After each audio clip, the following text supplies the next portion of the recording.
the commission that will go on discussions on this law will be the Commission on Human Rights. Okay. And that's the commission responsible actually for the law, to make the changes and present it to the Parliament.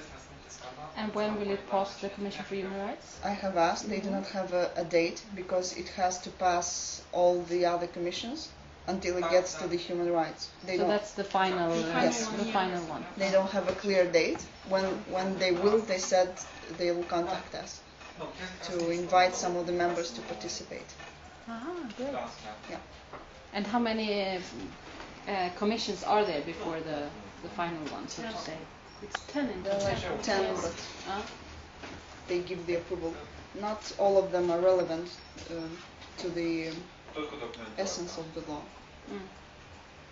But still it needs to pass. Yes. Yeah, but we try to organize meetings with three of them. This Most of social protection, human rights and justice. The juridical. Juridical. You will organize, or have you already had meetings? Tomorrow is the first one. Then later is the juridical one. They also do not have a date, but they promise to contact us when they do have one.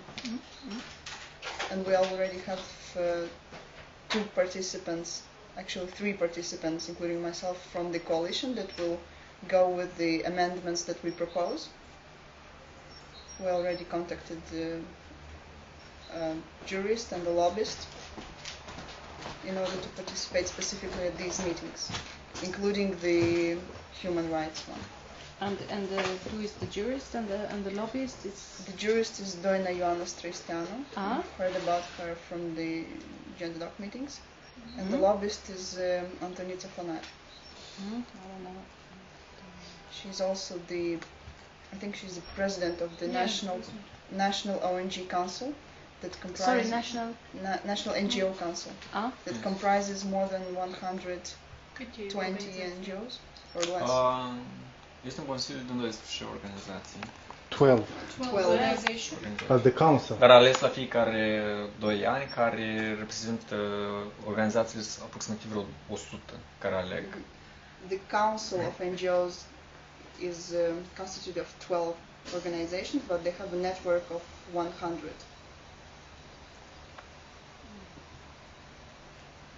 And she is also a member of our coalition. Okay. Her organization, of Antonica Fonar. And which organization? TDV sau Tineri pentru Dreptul la Viață? Young and Free. Young and Free. Tineri și liberi. Oricum, are mai multe, nu? Young and Free.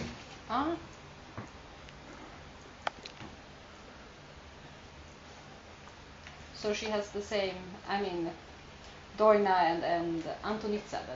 Yes. Yeah. They support you 100%. Your ideas. Yes. You do it together. And Antonica was the one who participated yesterday in this talk show. Okay. For the law. She was great. Also, they invited a priest and the Minister of Justice, Alexandru Tănase, which I told you his message was pro-Europe. And the communists, have they said that they will not support it? Yes. That's officially that they will not Usually do it. the discipline within the party is very strict. If they said they will not vote or boycott anything, they sort of keep their word and they do not vote. Because they are opposition. That's But it's simple majority that is enough. Yeah. Yes. The actual alliance is sufficient to vote this law if they vote in unanimity. They can't vote in unanimity. They have a priest there as a member of parliament. 2 persons who are... At least 2 of them will not vote for, but we hope they will have enough votes from other members of the parliament, non-priests. But it's amazing. The tension is really high, right? Yeah. From the church and from this anti-gay American activist or whatever that was here. Scott Lively, yes. Yeah. He was invited by Christian Moldova and Pro Familia NGOs. Family NGO.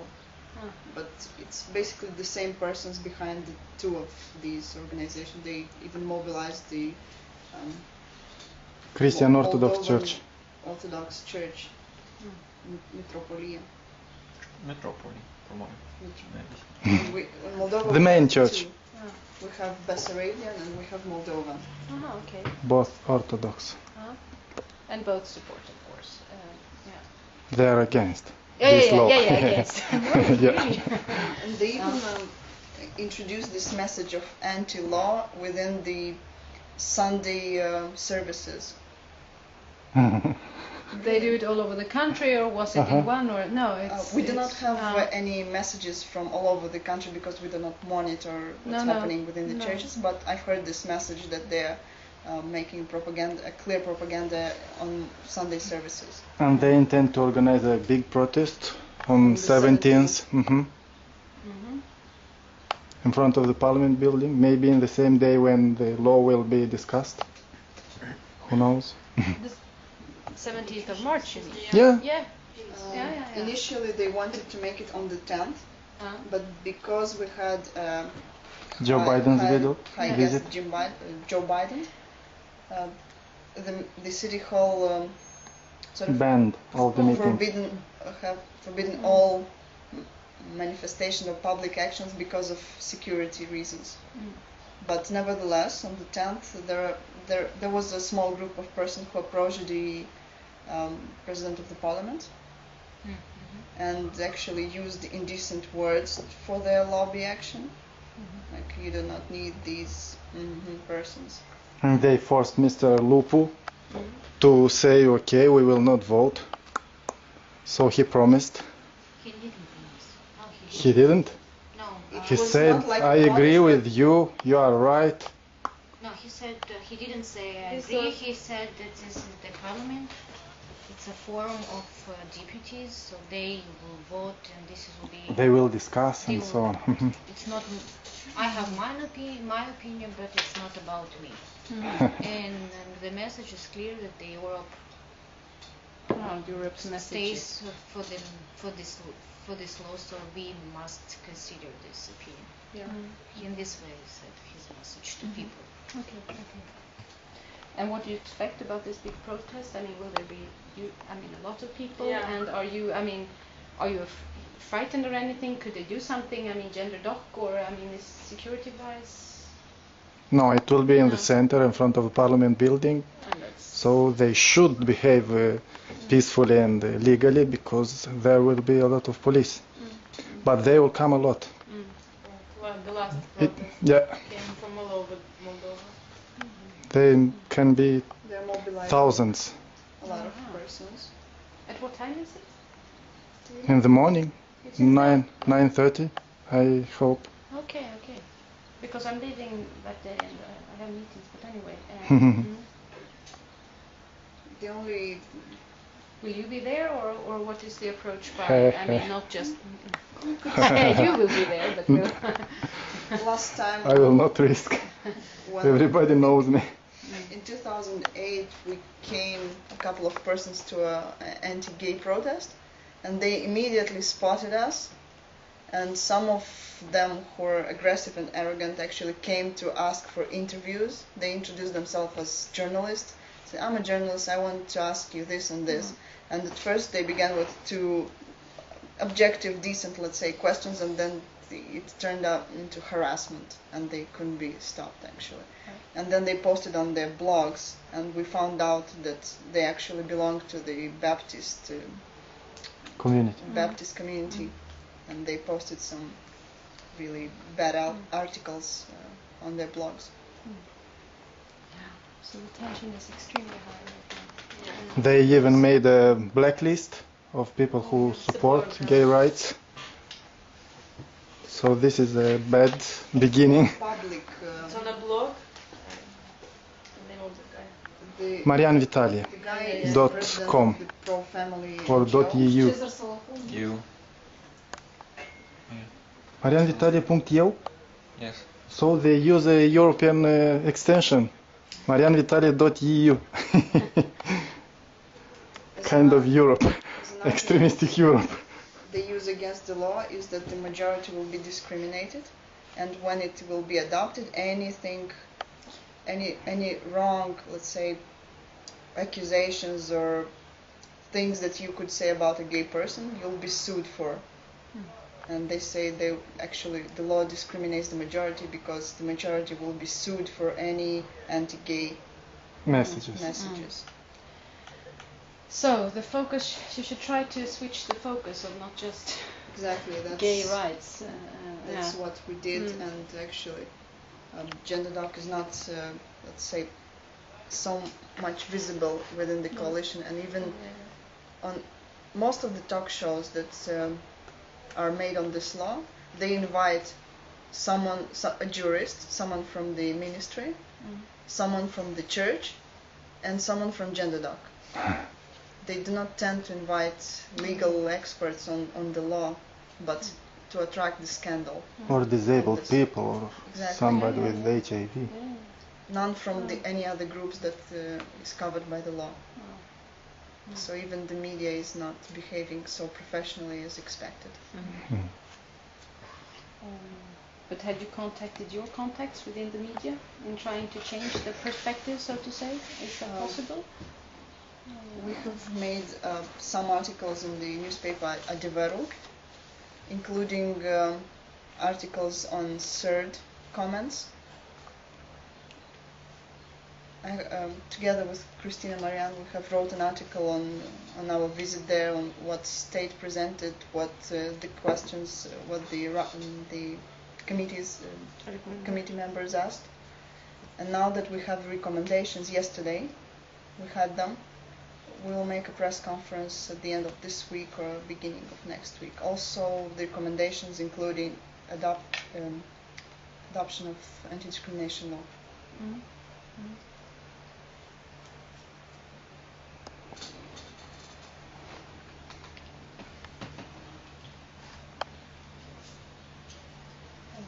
Do you think that the amendments will be difficult? I mean, to have the changes approved? Yes, because there are a lot of amendments. There's a whole 2-page list. We decided, as a lobby strategy, we decided to focus on the most important, the most needed now at the moment of adoption, because the rest can be lobbied afterwards. Because if we lobby the whole package, they could consider the withdrawal of the law. And that's dangerous because it has been withdrawn at least once. So the focus is to lobby now and lobby the rest afterwards, after it's adopted. Have you got the comments in English, or will you translate them or not? English? No, but they can be translated because we have the translated law. And the amendments are pretty short. No, I'm just thinking. I mean, I don't know if you, but it's we good can for do our that. law, but not if it's very much work for you, of course. We can do that, but not within the next 2 weeks. No, maybe we shouldn't do it. I mean, maybe we should wait. I mean, it's more or less, as you said, the comments that my colleague sent. Yes. So it's more or less what. Yeah. So you shouldn't bother with that at this point. There's one question that I wanted to ask about the green line. Someone from EDOM asked me today if it's necessary for EDOM to open a separate account as well. No, it goes through your office, but oh yes, that's. This is the account in the. Yes. I understood. Because we run different projects, and this is. Maybe I will check. Because I mean, we have all the demands are getting higher and higher from our perspective as well. So I will check with. Because we do run different projects, and some of them have different accounts. And I'm not accountant, so. But let's say that the payments are for the salaries for the 2 persons, and the monthly actual fee. Yeah, but the monthly fee could be paid from here, and the salaries could be paid from here as well, or.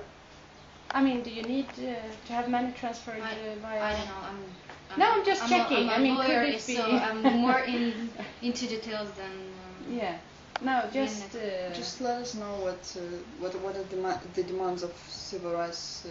But would there be a problem if all the payments are made from this office? We can ask. But that means we'll have to make separate contracts for the operators from CNTM. Okay, yeah, I will check. And if I forget to remind you. Confidentiality, we cover such subjects. So we do trainings, 2 trainings per semester. So it means during the 3 months we do trainings. Usually, I mean, we do have indicators, so 25 persons, lawyers, participate in the training. So it means 50 lawyers are in the trainings every 3 months. What more? We do have legal consultations for a group of persons. First, people that have HIV status and also their family members. So this is the most biggest category. The second, we cover people that use drugs, injectable drugs, also men who have sexual relation with men, group of risk, and sexual workers. We consulted 142 persons. This is for the last year, and we do have 29 cases. We undertake the most sensible cases. Let's say best. We call it strategic cases. So we want to change something that discriminated or eradicate the rights of the people living with HIV. For example, we finished and we succeed to litigate a case when the person, foreign person of HIV status could not... A foreign person that is married with a Moldovan, but she is HIV. She could not obtain the legal permission to stay in Moldova because by the law it says that only HIV positive person can get, let's say, a foreigner only without HIV status can get legal permission to stay in Moldova. So we went to the Court of Appeal. Our legal action was withdrawn. I mean, on the substantive basis because of the law. We went to the Supreme Court, and the Supreme Court stated that the family, the right to privacy to family, it's more important than da-da-da. But we do have at this stage 4 similar cases, so we don't know how it will be. But we do have already a great case at the European Court for Human Rights that was litigated by the Russia, where it's a clear message that states should not have such provisions, let's say, that discriminate directly people living with HIV. So all those cases cover migration, discrimination of migrants. Second, illegal disclosure by the doctors of HIV status, refusal of the social institution to receive people in need who have HIV status. So we cover different issues that we discovered during this our is the main project of IDOM. I mean, and in this project we do have a program called litigation program, and I'm the coordinator there. Okay. And we are 4 lawyers, and all of them have 3 of them have the license to get the representation into the court. I mean, to stand for the victims. And we have 1 jurist that doesn't have the, let's say, the legal document, but we do it by power of attorney. It's also it's still available until 1st March 2012, so we can cover. So it will be 1 of the or 2 of these lawyers that I don't know, because we do have or? a lot of work, but because we can support this. We do consultations also in our project, in this project, also by telephone. I mean, because people are calling from different parts of Moldova, so we do consult them on the telephone. So usually we make 2 installments per year if we have a 12-month contract, but you get quite a lot of money actually. And there was one remark from my board that since, I mean, you're a young organization in the sense that you don't have, I mean, you didn't do much last year with a lot of donors and so on. That's why, and it's quite a lot of money. So we said that we will have 3 installments because we want to keep an extra eye on you, to be frank, because it's that much money for us. It's big for in our standards as well. So, but we said that the first installment will be half of the sum, I mean half of 53, so that you have a proper amount from the beginning. And then we make 2 installments, but you need to make a report by the 15th of July. I need a progress report from you, what you have done, according to the guidelines that you will receive. And that deadline is I really need the information because I need to report to our back donor, to SIDA, in I think it is mid-August, something like that. But then we decided that it's okay for you to, was it the 15th of October or something like that, you will see the contract later on, that we will just need a small report, not a full report or anything like that, but that you know, write 2 pages, like this is what we have done, so that we see that you are active and so on. In July or in October? That would be in October. In July it's a quite huge report. Unfortunately. About legal parts, like legal consultations on the line, would you need also to just the number, like indicator of the number, or also to describe each case what was about? I mean, you need to have all that documentation, of course. You will have that within the coalition and within EDOM and so on. But you need not send all the information about all the cases. But you could take some cases that are, let's say that 50% of the cases have to do with, I don't know, discrimination within one particular field. Then you can give me some example of this is a typical case, as we can see, or some case that you start to process through different, wherever you end up. So you can give some examples, and then this is the number. For me, it's more important to know what kind of cases you have. Like 20% is that, 50% is that, and where they are.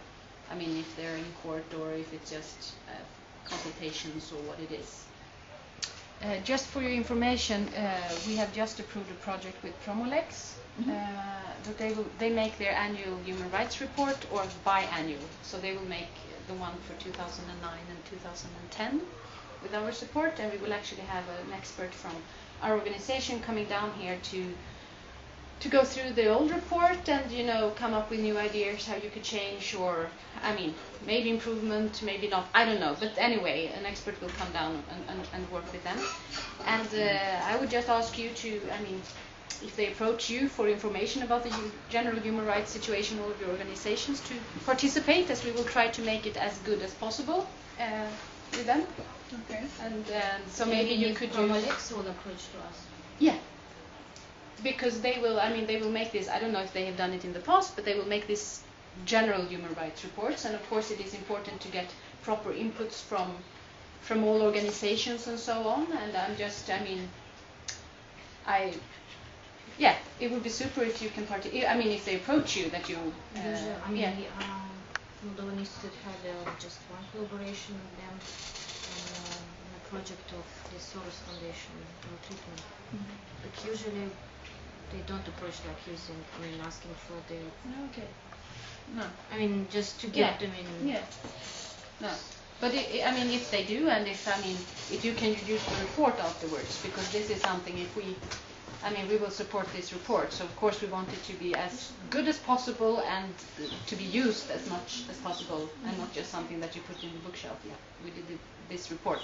So that's why we will talk to them also, so that it really becomes a good human rights report that can be used as an advocacy tool for different organizations or whatever. I'm just, But in the reports, do they cover all the human rights, or how?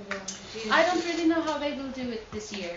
So it was this colleague or expert of ours that read the report, and I know that she has made remarks and so on, and she will be in contact with Promolex about it.